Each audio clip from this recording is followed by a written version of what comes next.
रात में अचानक धड़ाक से जोर की आवाज़ हुई, जैसे किसी ने दरवाजे पर एक जोरदार लात मारी हो।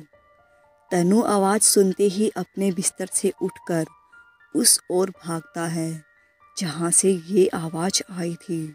उसकी नज़र हॉल में घूम रही अंग्रेज अफसर की बिना सिर के अधगले कंकाल पर पड़ी, जो बेताबी से इधर उधर घूम रहा था। उसे अपने सिर की तलाश थी, जिसके बिना वो शायद अधूरा सा था। तनु एक अलमारी के पीछे छुपकर सारा नज़ारा देख रहा था। ये मंजर किसी का भी दिल दहलाने के लिए काफ़ी था, लेकिन तनु ने जैसे अपना दिल पत्थर का बना लिया हो। वो छुपकर उस कंकाल को आगे पीछे चक्कर लगाते हुए देख रहा था। तनु ने अपने मन में सोचा, अगर इस कंकाल में इतनी शक्तियाँ मौजूद है तो यह अपने सिर तक खुद क्यों नहीं पहुँच जाता। जब मरने के बाद भी यह जिंदा होकर घूम सकता है तो इसमें इतनी शक्तियाँ तो होनी ही चाहिए कि वह अपनी खोपड़ी का पता लगा ले। तनु वहाँ पर खड़ा काफ़ी देर से इन सब बातों पर गंभीरता से सोच रहा था कि अचानक घड़ी का घंटा 3 बजने की सूचना देता है और 3 बार बजता है, जिसके बजते ही वह अंग्रेजी कंकाल अपने ताबूत नुमा बक्से में जाकर लेट जाता है। समय के मामले में अंग्रेजों से ज़्यादा पक्का कोई नहीं होता है। ये बात इस मुर्दा कंकाल ने साबित कर दी थी। ठीक 3 बजते ही वह अपने ताबूत में पहुंच जाता है। तहखाने का भी दरवाज़ा अपने आप बंद हो जाता है। तनु के दिमाग में ये सारी बातें चल ही रही थी। फिर उसने अपने कमरे में जाकर आराम करने का मन बना लिया, क्योंकि रात भर काफ़ी भागा दौड़ी हो गई थी। सुबह करीब 8 बजे तनु की नींद खुलती है। वह रोज़ की तरह नहा धोकर नाश्ता करने डाइनिंग टेबल पर पहुंचता है, जहां उसे पता चलता है कि आज सुबह ही निहारिका के गांव से बुलावा आया था और उसे जाना पड़ा, क्योंकि उसकी माँ की तबीयत काफ़ी ख़राब थी, शायद अपनी आखिरी सांसें ले रही है। तनु ने इस बात पर अफसोस जताया और शहनाज की तरफ देखा और कहा, अब तो अम्मी की सारी जिम्मेदारी हम दोनों पर ही आ गई। निहारिका के रहने से कुछ तो राहत मिल ही जाती थी। चिंता क्यों करते हो, आज हैदर आ ही रहा है। उसके साथ सावित्री आंटी जी भी आ रही हैं, जिन्होंने हैदर को अब तक संभाला है। उनके आने से काफ़ी मदद मिलेगी। उन्हें दवाइयों की अच्छी जानकारी है तथा मरीजों की देखभाल भी अच्छी तरह से कर लेती है। तुम्हारी अम्मी को कोई दिक्कत नहीं होगी, शहनाज ने तनु को समझाते हुए कहा। तनु अब थोड़ा चिंता मुक्त सा हो गया था और उसने अपना नाश्ता किया। फिर दोनों उसकी अम्मी के कमरे में चले गए।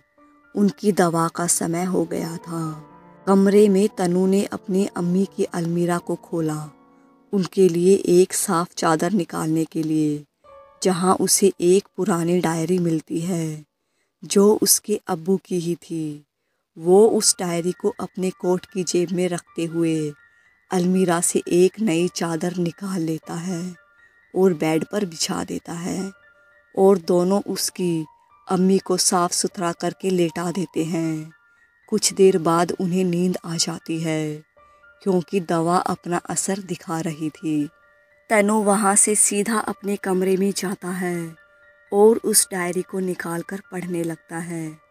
उस डायरी में लिखा था, मई 18 सन 1972। मैं और मेरे मित्र डॉक्टर जाकिर ने एक खोज की। हम लोगों को यहाँ हिमालय पर एक बहुत पुरानी गुफा मिली, जिसमें एक अंग्रेजी अफसर का बर्फ में जमा हुआ कंकाल मिला। उसके अधगले शरीर पर अरबों रुपए के कीमती आभूषण लदे हुए थे। यही नहीं, उस कंकाल के स्थान में खुदाई करने पर काफ़ी कीमती गहने, मूर्तियाँ तथा हीरे जवाहरात की प्राप्ति हुई है। हमने कंकाल को सावधानी से एक जगह रख दिया और पास के गांव से एक ताबूत नुमा बक्सा मंगवाने का आदेश भी दे दिया है। इन सभी बातों में सबसे हैरान करने वाली बात यह है कि अधगले कंकाल का सिर उसके हाथों में रखा हुआ था, जिसे देखकर लगता है कि शायद इसका सिर काट कर किसी ने अलग कर दिया हो, तथा इसकी खोपड़ी जो आधी गल गई है, उसकी आंखों की जगह लाल रूबी नुमा कीमती पत्थर सा कुछ है, जो इसे आम इंसानी खोपड़ी से बिल्कुल अलग सा कर देता है। तभी अचानक गाड़ी का तेज हॉर्न बजता है और तनु उस डायरी को अपने तकिए के नीचे छुपा अपने कमरे से बाहर की ओर निकलकर हॉर्न की तरफ पहुंचता है। शहनाज पहले से ही मुख्य द्वार पर पहुंचकर हैदर के स्वागत के लिए खड़ी हुई थी। तनु भी उसके बगल में आकर खड़ा हो गया। गाड़ी रुकती है और उसमें से एक छोटा बालक आपा बोलते हुए निकलकर शहनाज के गले से लिपट जाता है। गाड़ी से एक वृद्ध महिला भी बाहर निकलकर सामने खड़ी हो जाती है। तनु उन्हें देखकर सोचता है, ये जरूर सावित्री देवी होंगी, जिनका जिक्र कल रात शहनाज ने किया था। एक दूसरे से मिलने के बाद सभी लोग हवेली के अंदर आ जाते हैं और हॉल के सोफे पर बैठकर बातें करने लग जाते हैं। इस कहानी को आगे सुनने के लिए चैनल को सब्सक्राइब जरूर करिएगा।